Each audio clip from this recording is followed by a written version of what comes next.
In the USA, an entire family was arrested for abusing a teenage girl. They didn't let her eat, and at 14 years old, she weighed only 16 kilograms. At the same time, the other family members suffered from extreme obesity. Help this channel grow. Like the video, try the new hype feature, leave a comment, and subscribe for more stories. This helps us a lot. Thank you. Today's story begins with Walter Goodman, about whom little is known. Walter was born in 1978. He spent most of his life in Anita, Wisconsin, where the main events of the case unfold. In high school, Walter met a girl named Alice. A connection formed between them, but they dated for a very short time, and soon their paths diverged. After finishing high school, Walter got by with odd jobs. But he didn't just change jobs, he also had many short-term relationships with girls. The guy couldn't choose the one with whom he wanted to spend his whole life. As a result of constantly changing partners, Goodman had 2 children, but he couldn't be called a good father, so the children didn't communicate with him, and he didn't care about them. When Walter turned 30, fate brought him back together with Alice, his high school sweetheart. They immediately found common ground and resumed their romance. However, the relationship was far from stable because neither partner was ready for serious commitments. Once again, after arguing over a trifle, the couple broke up and each went their own way. A few months later, Alice called Walter and stunned him with the news of her pregnancy. The woman claimed that Goodman was the father of the future child. The man was unhappy with this turn of events and doubted the words of his former lover. He already had 2 children in whose lives he took no part. Why did he need a third? Walter categorically did not want to become a father again. The first thing he asked Alice was how she even knew who the child was from, if she slept with anyone. Walter had heard that, after breaking up with him, Alice had managed to change more than one partner. He always considered the woman frivolous, so he demanded proof. The man, of course, was not going to waste money and time on other people's babies. In 2011, Alice gave birth to a girl and did a paternity test. Walter Goodman really turned out to be the biological father of the baby, no matter how much he denied it. When MJ was born, Walter was not around. He first appeared in his daughter's life when she was 4 months old. Goodman was in no hurry to take on the role of father because he didn't care about his children. Communication with the newborn daughter was limited to rare visits and expressing dissatisfaction with her mother. And then the man stopped communicating with the girl altogether. MJ lived with her mom, Alice, and grandmother Joanne, and for several years she did not see her father. Despite the fact that MJ went to school, easily made friends, and led what seemed like a normal life, there were some oddities in her behavior. Teachers described her as a healthy, content, happy girl, but at the same time, she was diagnosed with attention deficit hyperactivity disorder and autism. This is a neurological disorder in which a person faces difficulties in communication, perception of the surrounding world, and building social interactions. Meanwhile, Walter finally moved to New York and continued living his life. He didn't even remember his daughter, which was very typical for him. The man changed jobs and relationships, not staying in one place for long. In 2014, he ended up in prison for non-payment of child support for one of his children. After his release, Walter finally settled down. He met a woman named Melissa. She turned out to be as complex a personality as he was, and their acquaintance quickly turned into a romantic relationship. And in 2016, Walter and Melissa got married. All this time, MJ continued to live separately from her father. In 2020, when she turned 9, the pandemic began. Due to quarantine, the girl was forced to stay home and study online. In addition, the isolation was aggravated by another stress. In the spring of 2020, just a few weeks after the introduction of quarantine, MJ's mother Alice was arrested. The reasons for the arrest were not disclosed, but this event greatly affected the girl's life. Unfortunately, Alice disappeared from her daughter's life for a very long time. Because of this, the girl moved from one relative on her mother's side to another, and at some point she lived with her aunt and then with her grandmother. But when it became clear that Alice's return from prison was not planned in the near future, the guardianship service decided to find the girl's biological father and send the child to him. Social workers explained to the man that while MJ's mother was in custody, the girl needed somewhere to live. They asked Walter if he was ready to accept his 9-year-old daughter, and Walter, who was completely uninterested in the lives of his children and did not pay them child support, for some reason agreed. This decision turned out to be the worst thing that could happen to MJ, and it completely changed her life. So the girl moved to her new family's home, where 4 adults already lived in not the best conditions. The house was located in a trailer park in Anita, Wisconsin. Her father, 42-year-old Walter Goodman at that time, did not work due to health problems and spent most of his time at home. The man suffered from painful obesity and had serious liver problems, due to which he was on the transplant waiting list. Also, living in the house was his wife Melissa, who was 3 years older than her husband. She also had very poor health. Due to her enormous weight, the woman was bedridden and could barely move around the house. She did not work, and practically did not leave the house. Melissa's 20-year-old daughter Savannah, like her mother, suffered from obesity. She was in a very similar situation, barely getting out of bed and unable to work. There was another child in the house, Melissa's 10-year-old son. As a child, the boy was diagnosed with cancer, and now he was undergoing treatment. The family lived on what they received from the state: social benefits, additional payments for the son's cancer treatment, and free food stamps. And finally, the 4th adult in the house was Kayla, Savannah's girlfriend, who also couldn't boast of slimness and grace. She was about 20 years old, and she was the only one in the family who worked. Kayla worked in a kindergarten. So, now 6 people lived in the house, 4 adults and 2 children. Initially, everything went well, and there were 4 bedrooms in the house. Walter and Melissa shared one between them. Kayla and Savannah occupied another. Melissa's son had his own room, and MJ was also given a small bedroom. Due to the pandemic, the girls' school classes were held online. MJ's grandmother on her mother's side regularly called Walter's family and inquired about her granddaughter's affairs. They couldn't meet, all because of the same restrictions, and MJ had to communicate only with those she lived with. Over time, the situation worsened. About a year after MJ moved to the new family, her father began to complain about his daughter's behavior. Walter claimed that due to autism, the girl began to show certain character traits and abnormal habits. For example, she constantly picked at her skin, scratching it until it bled, and then tore off the forming scabs. In addition, due to autism, MJ became very picky about food, and sometimes refused to sit at the table with everyone at all.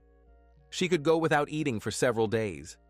All these statements were strange because before moving to her father, MJ had none of these problems.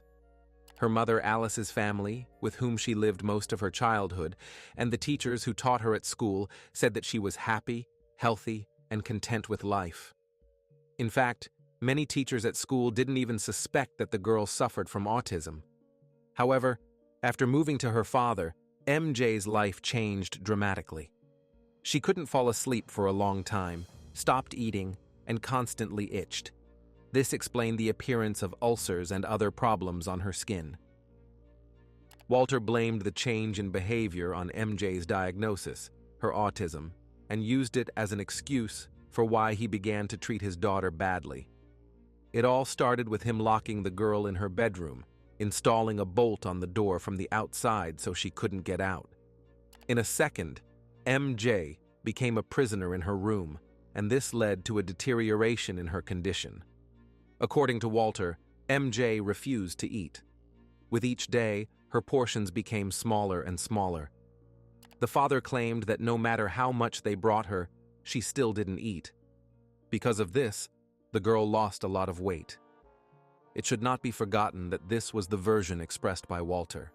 Perhaps in this way he was trying to justify his behavior or shift the responsibility for what happened onto MJ's illness. Apparently, at some point, the father got tired of taking care of his daughter. Once, Goodman confessed to his friend that if he could, he would leave MJ somewhere in the forest so she wouldn't interfere with their lives.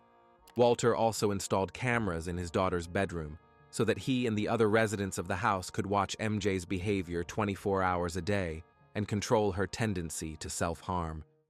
If the girl did something that the family members didn't like, they talked to her through the camera. In Walter and Melissa's bedroom, there was a monitor that broadcast video from MJ's room around the clock, and the husband and wife took turns on duty at the screen. It was like round-the-clock work, without days off. Meanwhile, the schoolgirl spent more and more time in her bedroom.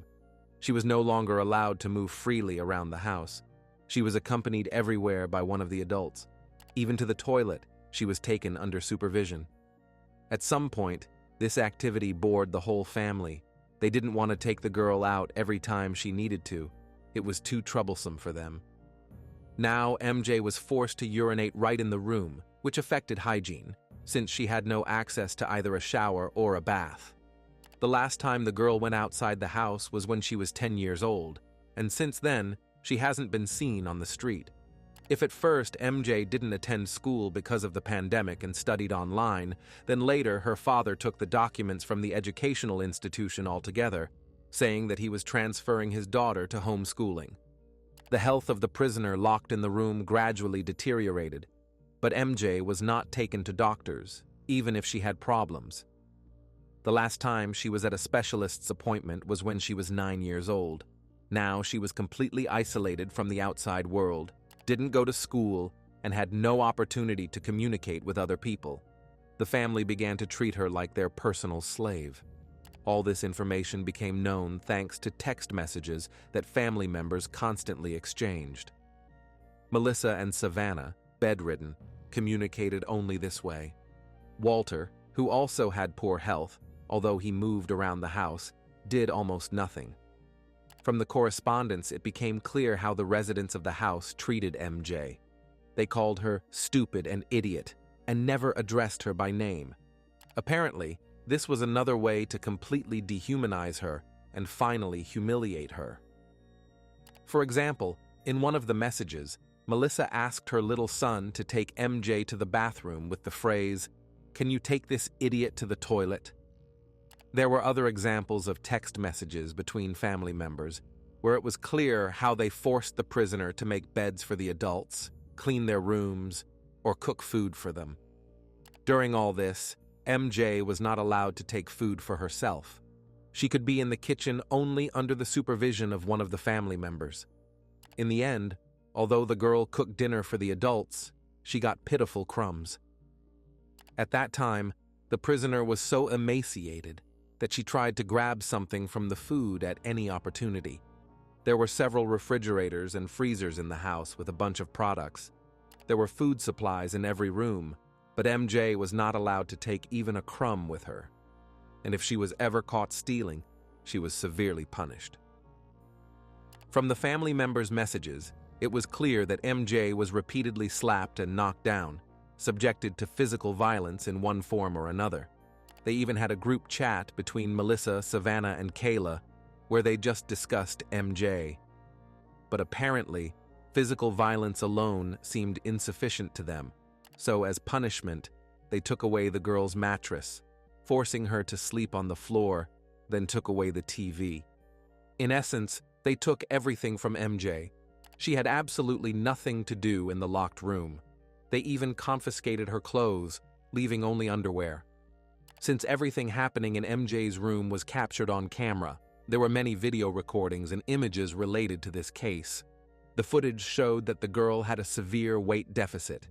The skin literally stretched over the bones, and her skeleton could be used to visually study anatomy. In fact, they deprived her not only of clothes and freedom, they deprived her of everything, individuality and self-confidence. While the prisoner suffered, bedridden due to extreme obesity, Melissa and Savannah just lay there and watched it for their own perverted entertainment. MJ was in a house where she was treated like a slave. For 4 years, her life was full of suffering. She was locked in her room, barely fed, and all this happened not somewhere in the forest wilderness, but surrounded by hundreds of people, as the family lived in a densely populated area. Unfortunately, the neighbors didn't know about what was happening, as everyone was focused on their own problems. MJ was brought to her father's house during the isolation period, so many simply weren't aware that Walter's trailer housed his underage daughter.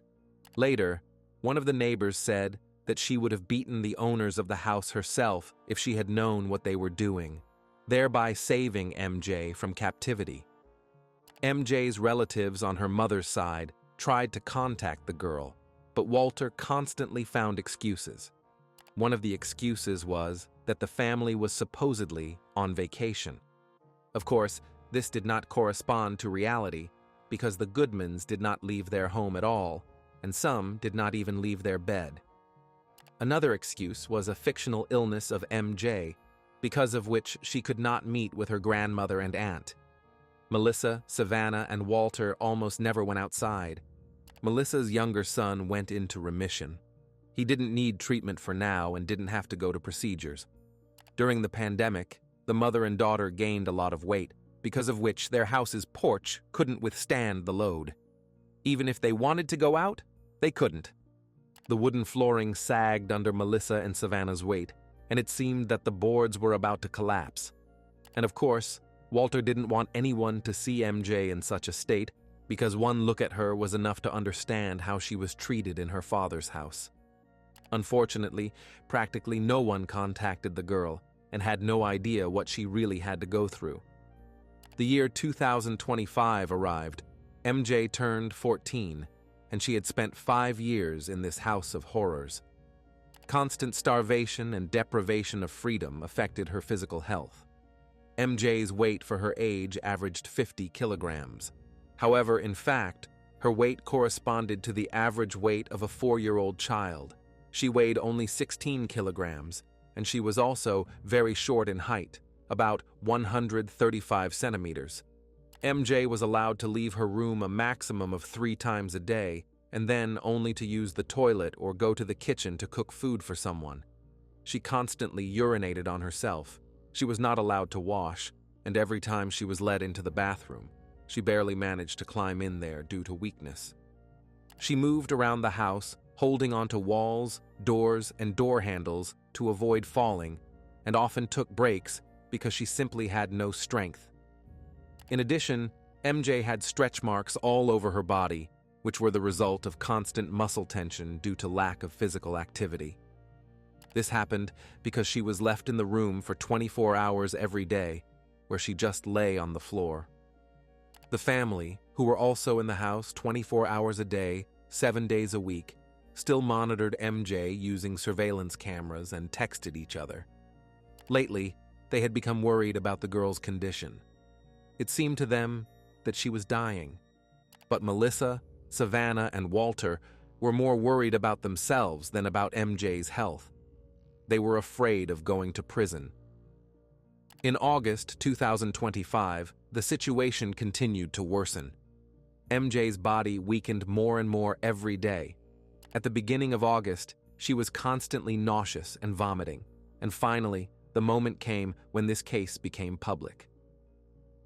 On August 21st, 2025, 47-year-old Walter Goodman, MJ's father, called 911. Having decided, he told the dispatcher that his teenage daughter was sick and was currently lying with her eyes open and not reacting to anything. The rescuers who arrived at the scene were shocked. On the floor lay a 14-year-old teenager the size of a 6-year-old child. They had never seen anything like it. After checking vital signs, the doctors found that the blood sugar level was extremely low. MJ was severely dehydrated and on the verge of multiple organ failure. Multiple organ failure is a syndrome characterized by simultaneous damage or dysfunction of 2 or more organs or systems. The victim was urgently taken to the hospital by helicopter. The doctors did everything possible to save the girl's life. Her heart rate was dropping. MJ's life was hanging by a thread. By some miracle, they managed to save her. The doctors gave the patient an IV with nutrients, transfused blood, and her condition began to improve. After everything she went through with tremendous willpower, MJ survived. When the girl's life was out of danger, the doctors realized in what terrible conditions she had been for years. This was not just a teenager who missed a few meals. MJ had been starved for a long period of time. Her organs began to fail because she wasn't getting enough food. She had very low weight, heart problems, pulmonary insufficiency, inflammation of the liver and pancreas, problems with the spine, fragile bones, bed sores, very thin and dry skin, vitamin deficiency, poor vision, and dental problems. There was also enormous damage to the nervous system. There was almost no fat in MJ's body, and bruises were visible all over her body. The doctors assumed that she was periodically beaten, and it was possible that she could have been subjected to abuse. Naturally, after such conclusions, the medics contacted the police, who immediately began an investigation. First, law enforcement officers interviewed all the adults living in the house and started with Walter Goodman, since he was MJ's biological father and was responsible for her. Walter claimed that after he took custody of his daughter, her behavior became strange. She refused to eat and drink and didn't sleep for days. He blamed it all on autism spectrum disorder. Even if Walter was telling the truth, his arguments were absurd. If a child has problems, the first thing to do was to see a doctor. The man claimed that perhaps in her mother's house, the girl was treated cruelly, which caused her disease to progress. He also tried to explain the presence of cameras in MJ's room, saying that he watched her only so that his daughter wouldn't harm herself. When asked by the police why Walter didn't take his daughter to the doctors, he replied that otherwise she seemed like a healthy and happy child. She just burned a lot of calories, constantly running after puppies around the house. Then, according to the grieving father, she began to develop an eating disorder. And only a few days ago, MJ lost a lot of weight due to some mysterious illness. Although Walter tried in every way to portray a father concerned about his daughter's health, the detective did not believe the man. It looked suspicious that everyone else in the house suffered from excess weight and were in extreme obesity, and only MJ was emaciated beyond belief. Bed sores don't develop from active games. If she had been running around the house as her father said, she would have had at least some muscles. So, a lot didn't add up in Walter's story. The detective also talked to Melissa, Savannah, and Kayla. Their testimonies matched. They all gave the same excuses as if it had all been rehearsed in advance. However, the investigation continued, and soon, digital evidence was discovered. In text messages between the adults, they discussed the cruel treatment of MJ and how they used her as a personal slave. Among the video recordings, photos were found of her lying in her room. This confirmed that the violence was long-term and systematic. This was the most egregious case of neglect of a minor. As a result of the investigation, all 4 adults, Walter, Melissa, Savannah, and Kayla, were arrested. They were charged with numerous counts of neglect of parental duties, physical and emotional abuse, including failure to provide necessary care, failure to provide food, clothing, education, medical care, and causing bodily harm. This happened just a few weeks ago, in November 2025. Then Walter Goodman became the first of the 4 adults to appear in court at a preliminary hearing. It was then that the document on the initiation of a criminal case was made public, revealing all the horrific details of the crime.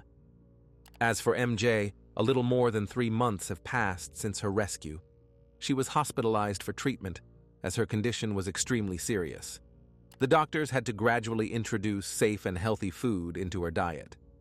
At first, she was fed through a tube until she could eat on her own. And soon it turned out that MJ did not have an eating disorder, as Walter claimed. It turned out that MJ loved to eat tasty food and eagerly awaited the next meal. She did not resist eating.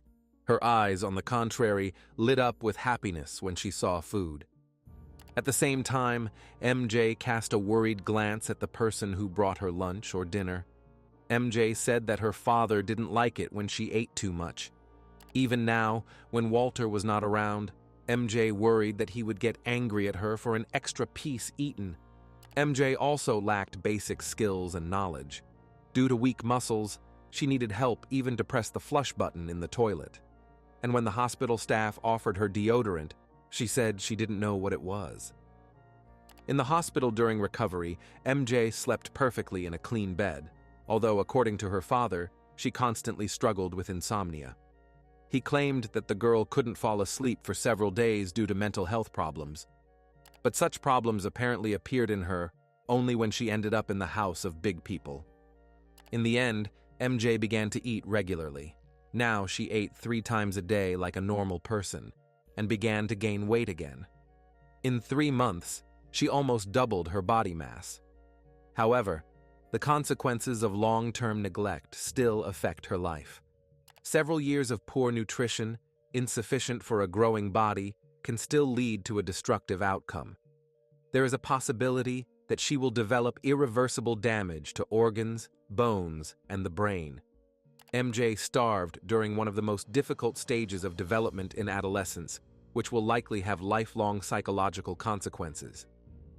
The trial of Walter, Melissa, Savannah, and Kayla has not yet taken place. Currently, all 4 are under arrest, and let's hope that they all get what they deserve. If you have finished watching, you are a real fan of true crime. Subscribe to the channel, turn on the bell notifications, and put the like. See you in the next video.